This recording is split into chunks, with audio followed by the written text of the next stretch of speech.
too much GH. Many have come and many have gone, but you are a great Kankambuka ability, worth being beheld by every optical nerves. That saith the papacy. Keep watching Too Much GH, and you get the best of entertainment, the best of everything you want. Everything for me, ma Obibia Afishiapa. Merry Christmas to you. Oh, Afishiapa enkoma eye wo bibia wo hweme e we Too Much GH ye fidie kese yi es. Ekeskapa enimidi na yesanso edi eye ehie biem an samo amunim se 20 ye de ye nya eye etweswa de biara eda na se wo manmu dan da ensam ekoso na dan da mentimi wase ne chesadwenche bebre ekoso no de na ehu behia nso se yensoso ye besi ye ho so anase ye besi nkonya na eno akeka eye nneoma sisi nneoma ani ne apa eye ensam no ni nyina ne pomasibrem na ye de bebegu eye apono so se twene se ne abasa se de be ya won so betimi ehu de ekoso ewo manmu na wadwentwa wofa eye ehu no watimi e de abetu eye edwanam seti krowowe enko eye agina na enne de yi ni abebe bi aba abontin de nsem aba betu edwan dodo na ase de waka ne de na no hwam ai wodi se waka na eye ne kwan so a eno no na no de bi no so ese wo se ne hwan ye pe wo bi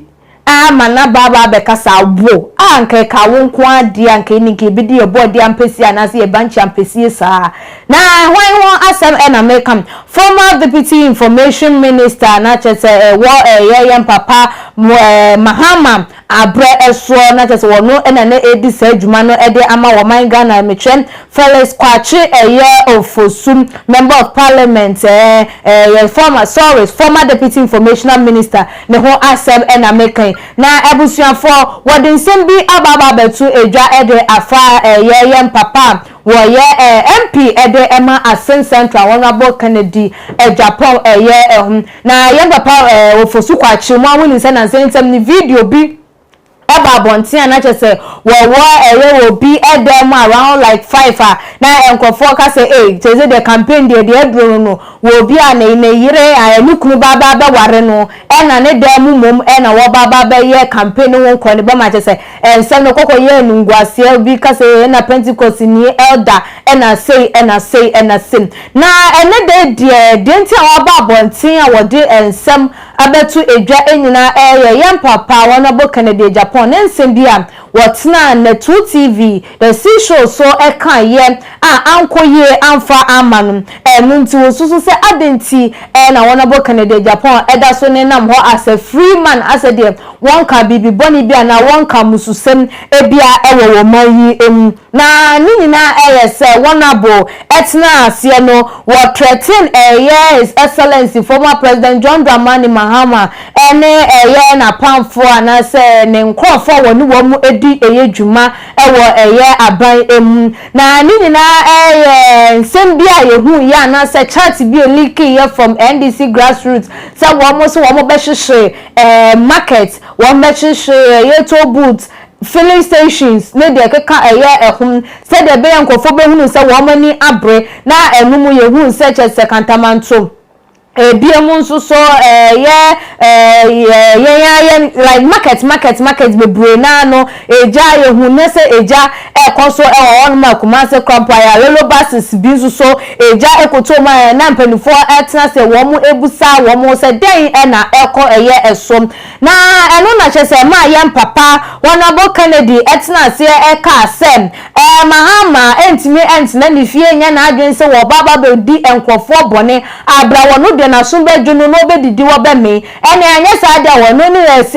ese dun katia no wo mo maka wo mo susu no ene wo be hye wo mo edan ni ebi na say na yem papa de nsam no etu eyejo se Mahama let me tell you you stay at Trains Home which belongs to Alhaji Saidu Agongo. You cannot go and burn somebody's 14 styles 14 stores and go scot free. Mahama Esedun Ketiam Akamba Baba Jamam, you should be careful else we will burn your houses too. Then somebody or the two jana anko ye amfa ama yem papa ya fellas kwachi ofo so wono so equal to ni Facebook page some and ono so kwakwa tro ye e wo no mo say Chese ye Kufuado aban adie se wo mo ka bibi edefa MPP amanyo kono de itimi so nkrofo mu etwe wo mo aso eka na se ye twi wo manim by se koye NDC ana se koye MPP for mu ka NDC for asem dia ende ne ejai eye wo mo esa na sa de ye mfa embu eye wo man na ono so ne nsem say no de to josem. One of Kufuado's many ills is the reduction of state institution into comical puppets of his regime. One of the most affected is the Ghana Police Service. They are simply incapable of any balance, policing and are guided these days by partisan consideration in their work. How can a Japan works a free man without no such as a whimper from the police after publicly threatening to burn down the houses of prominent citizens of Ghana baffles me. The same police service would be quick to invite or arrest others for incautious comments, in so far as those comments sound unpleasant in the ears of this regime. We and then someone would de ekokotu a jam. Now no Ghana for eka say the work can do ne kwan so because ye shan yeah Power FM abanti na ohineba edia okoko kan ye hwe se ene ntempa side for a7 no letter. So one ba one headquarters na no mo ko twe na so na se wo mo ne ko kasa ye obi nim de ko so na so ba abontin ebebe ye video e ka se ani akoya ba ni na ye o manu ye de ntia na che se wo bo mampanyin na be de che Mahmoud Bawumi aba so se nkenye wo manka wo nduru sam bempeso ne hu nkone ba na ye share ya abanti wo so otena se and video call viral wo di mampanyin atame ka je mensa wo so asema no so ya friend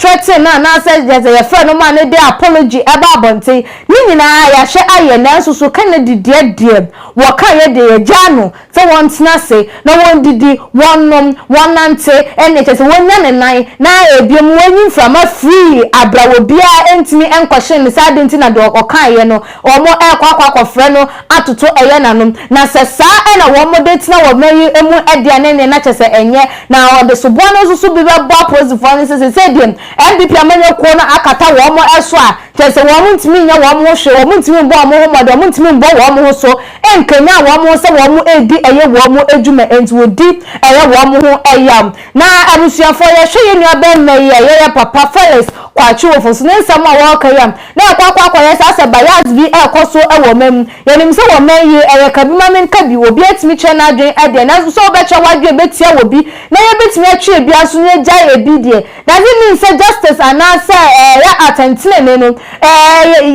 ya kan ed maybe ene yenka emfa maybe na se ye de sa etina wo man mu a wo man ebetimi akoso anase wo man ebetimi atumpon anam de ye papa Felix ede etu edwa wo so wadwe ntrefa ho eyesen for bra e wo tuma GH comment section like videos na share follow ye all social media platform esum na ebiemu nsusu no wo betimi a share ede ama adofo no medi ede ekuya sikapa aha ene brebe mai kwan amede adwumadie no asi makramo mede de Isaac Odwampo obetumi afem the great ampo mbrembren wonu men kam woni ehwe too much G8 mu ye too much na me so me ye amo fire